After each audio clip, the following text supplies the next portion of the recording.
যখনই NCL BCL আসতো, আমার নামটা আসতো, নান্নু ভাই আমার নামটা কেটে দিত, বলতো যে ওকে নেওয়ার দরকার নেই। ভয়ের কিছু নাই। তখন আগের সিলেকশন কমিটিতে কারা ছিল? আপনার হাইবুল বাশা সুমন ভাই ছিলেন, নান্নু ভাই ছিলেন। যারা সিলেকশন কমিটিতে ছিল তাদের চিন্তা ভাবনা আমি মনে করি খুবই আহ, বাজে চিন্তা ভাবনা ছিল। আমাদের মতন মানুষদের আসলে দেখার আসলে কেউ নাই, কখনোই ছিল না, এখনো নাই।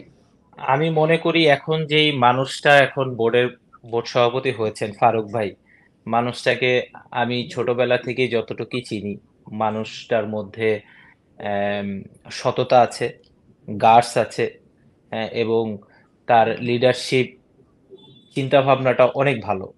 তো আমি মনে করি যে এখন বাংলাদেশে রাইট পার্সনের কাছেই আম, আহ, জিনিসটা ভার দেওয়া হয়েছে। হ্যাঁ।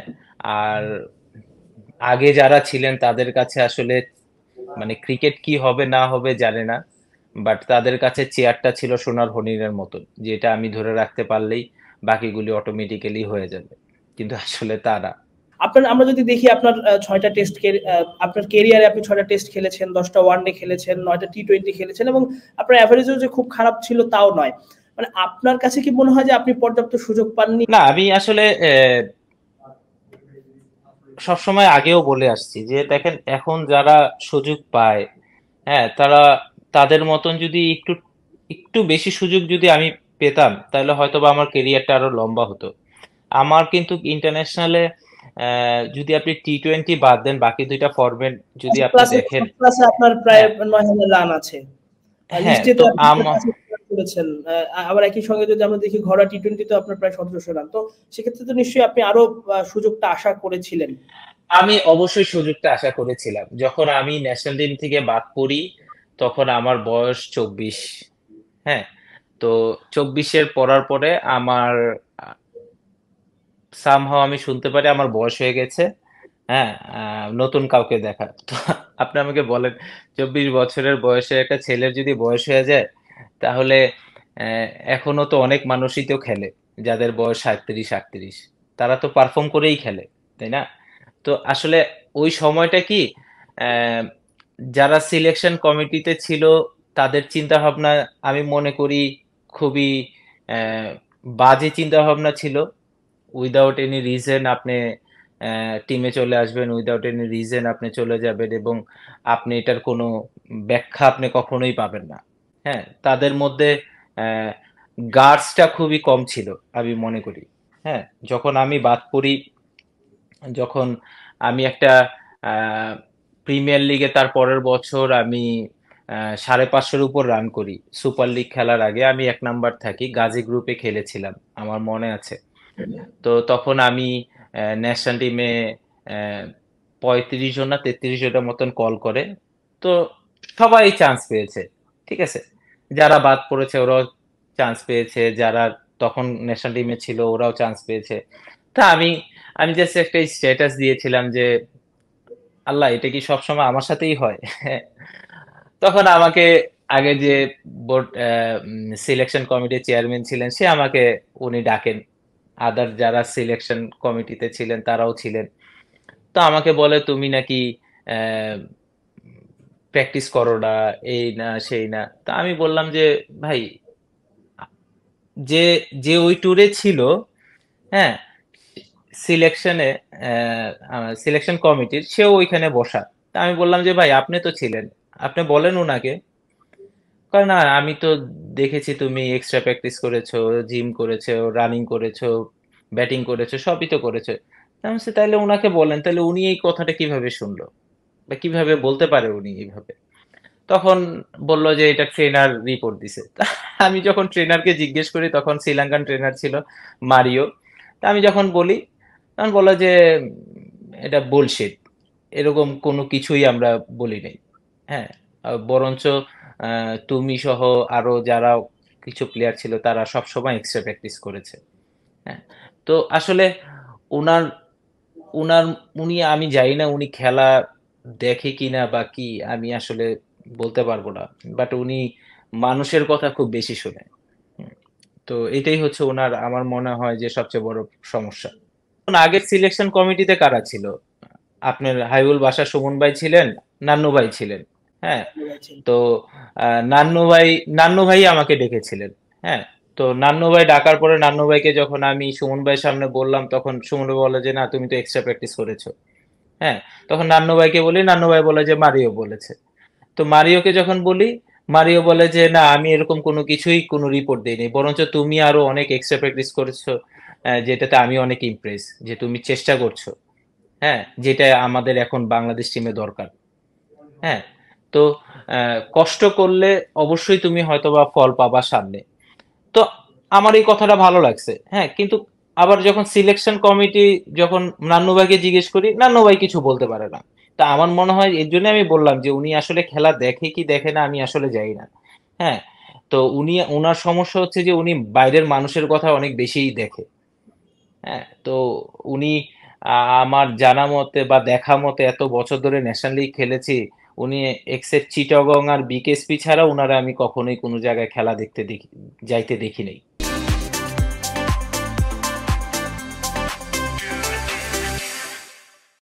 হুম, বরঞ্চ না, আপনি অন্যান্য। জি জি জি না, আপনি 2014 সালের পর থেকে আসলে আপনাকে আর আমরা জাতীয় দলে দেখিনি। তাহলে কি আপনার ওই স্ট্যাটাসটাই আসলে আপনার জন্য মানে আমি কাল? বলতে পারি না, আমি আসলে বলতে পারি না যে কেন, কি কারণ এখন পর্যন্ত আমি 10 বছর হয়ে গেল আমি যাই না। এমন না যে 10 বছরে আমি ডোমেস্টিক ক্রিকেটে এমন কিছুই করি না। আমি লাস্ট ইয়ারও কিন্তু ফার্স্ট ক্লাসে ফোর্থ হাইস্ট রান গেটার, এবং সুপার লিগ ছাড়াই কিন্তু আমি নাম্বার 3-তে শেষ করেছিলাম। পুরা প্রিমিয়ার লিগ শেষ হওয়ার পরে নাম্বার 9-এ আমার চলে আসে, কারণ যারা সুপার লিগ খেলেছে তারা বেশি অপরচুনিটি পেয়েছে। তো আপনি যদি দেখেন পারফরমেন্স কিন্তু আমি অবশ্যই করি। হ্যাঁ, চেষ্টা করি ভালো কিছু করার। তারপরেও যখন সবাই চান্স পায়, বাট আমাদের আমাদের মতন আরো অনেক মানুষ আছে যারা ভালো খেলে, বাট তারা সুযোগ পায় না।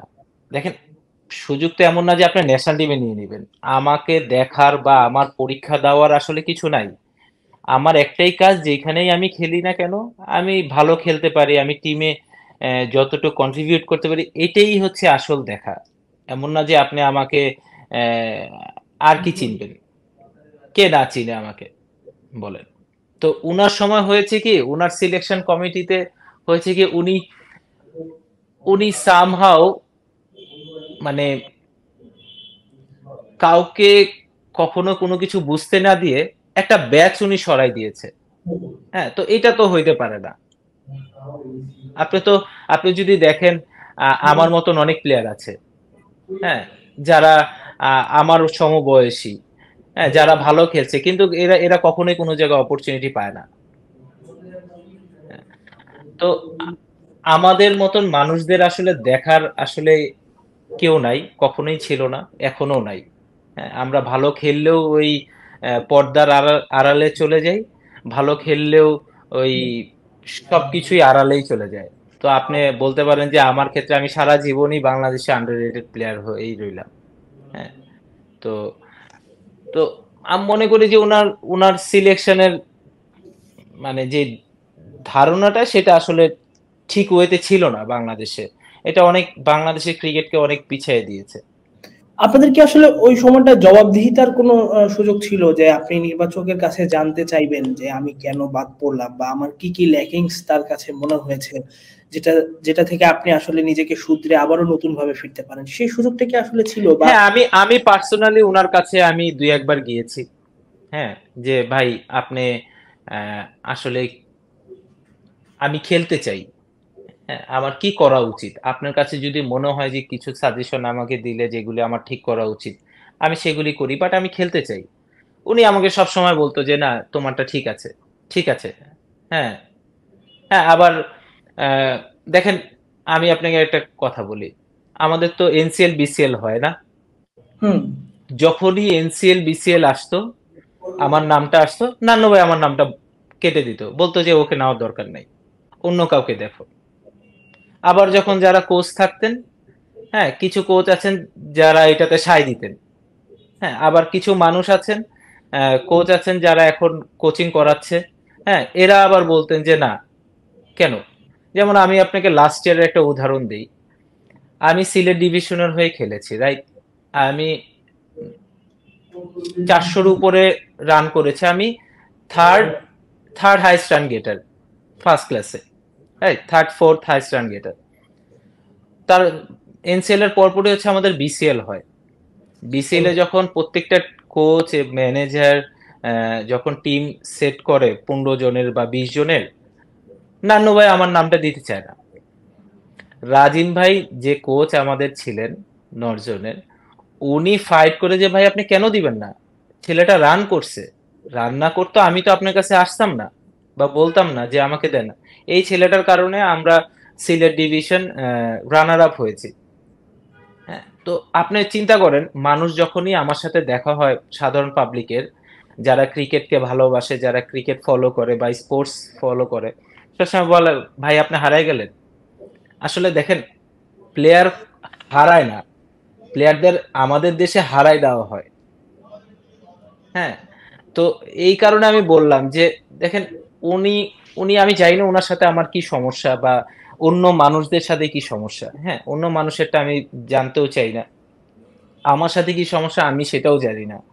তো উনি সবসময় আমার নামটা কেটে দেয়। তো এইটা তো আসলে কষ্টকর না, আপনি পারফর্ম করতেছেন, তারপরও আপনি একটা ডিভিশনের খেলায় সেটাতেও আপনার নাম কেটে দেয়। তো এইগুলির কারণে না আসলে উনার কারণে আমার আমার মনে হয় যে উনার সিলেকশনের চিন্তা ভাবনার কারণে আমাদের দেশের ক্রিকেটের অনেক বড় ক্ষতি হয়েছে। এখন আসলে আমরা দেখি যে আমাদের নির্বাচক প্যানেলও একেবারেই নতুন। গাজী আশরাফ হোসেন লিপু এখন তিনি প্রধান নির্বাচক। আহ, এখন আসলে আপনি তাদের কাছে আপনার প্রত্যাশাটা কি থাকবে? কারণ আমরা আমরা দেখেছি, আমার আমার যতটুকু মনে পড়ে, খুব সম্ভবত 2012 বা 11 বিপিএল আপনি দারুণ খেলেছিলেন এবং ওই সময়টা আসলে আপনার উত্থান, এবং এরপরে আপনি আসলে জাতীয় দলে ঠিক সেভাবে মেলে ধরতে পারেননি বা আপনাকে মেলে ধরতে দেয়া হয়নি। তো এখন যারা আসলে সিলেকশন প্যানেল রয়েছে, বোর্ড রয়েছে, তাদের কাছে আপনার চাওয়াটা কি থাকবে? দেখেন, আমি প্রথমেই বলতে চাই, যারা এখন সিলেকশন কমিটিতে আছে তাদের দুজনের সাথে কিন্তু আমি লম্বা সময় ক্রিকেট খেলেছি। হ্যাঁ, হান্নান ভাই, রাজ ভাই, তারা খুবই পার্সোনালিটি নেওয়া পার্সন, সাথে লিপু ভাইও। এখন যে সিলেকশন কমিটি যারাই আছেন, এদের পার্সোনালিটি অনেক ভালো আগের তুলনায়। এরা কিন্তু এরা কিন্তু আপনাকে বলবে যে আপনি কেন বাদ গিয়েছেন, আর আপনি ঢুকলে সেটাও বলবে যে আপনি কেন ঢুকেছেন। হ্যাঁ, তো ফারুক ভাইরা যখন ছিলেন, আমরা যখন নতুন ক্রিকেট স্টার্ট করি আন্ডার 15 বা 17 থেকে বা আন্ডার 19 থেকে, যখন ফারুক ফারুক ভাইরা বলে দিতেন যে তোমাকে আমি এই কারণে নিয়েছি, তোমাকে আমি এই কারণে বলেছি। তো এই যে একটা সাহস, এই যে একটা গার্ডস, সেই গার্ডসটা আমি দেখতে চাই, যে আপনি একটা প্লেয়ারকে কেন নিলেন, কি কারণে নিলেন, সেটা আপনি সুন্দরভাবে ব্যাখ্যা দিবেন, এবং কেন বাদ দিলেন সেটাও একটা সুন্দরভাবে ব্যাখ্যা দিবেন। কারণ এই ক্ষোভটা না জেনারেশন বাই জেনারেশন সাফার করছে, যে একটা সুষ্ঠু একটা ব্যাখ্যা কখনোই কোনো প্লেয়ার পায়নি। তো আমি শুধু এটাই বলবো না যে হ্যাঁ, আপনি আপনারা যারা সিলেকশন কমিটিতে আছেন শুধু আপনি এক গোষ্ঠীকেই দেখবেন, জিনিসটা এমন না। যারা আগে খেলেছে, যারা আমাদের মতন সিনিয়র, তাদেরকেও একটা অপরচুনিটি দেন, এই টিমে রাখেন। ন্যাশনাল টিমে যদি খুব ভালো খেলে তাহলে নেন। আপনাকে ডাইরেক্ট ন্যাশনাল টিমে নিতে হবে আমি সেটার কথা বলছি না। অ্যাটলিস্ট একটা তো প্রসেস আছে, যে আপনি ডোমেস্টিক ক্রিকেট ভালো খেলেছেন, আপনার বয়স 25-26, আপনি একাডেমি টিমে খেলছেন, একাডেমিতে ভালো খেললে এই টিমে ভালো খেললে আপনি ন্যাশনাল টিমে যাবেন। তো একটা প্রসেস অনুযায়ী আনেন। হ্যাঁ, তো আমি চাই যে তারা আগের থিওরি থেকে বের হয়ে একটা সুষ্ঠুভাবে জিনিসটা যাতে সুন্দরভাবে গঠন করতে পারে, সুন্দরভাবে লজিক দিতে পারে যে এই কারণে তুমি আছো, এই কারণে তুমি বাদ, এই কারণে আমি তোমাকে পিক করতে পারছি না। হ্যাঁ, সবসময় একটা অজুহাত বছরকে বছর শুনে যাচ্ছি যে টিম কম্বিনেশনে আপনি কিভাবে বাদ যাবেন বা কেনই বা ঢুকবেন।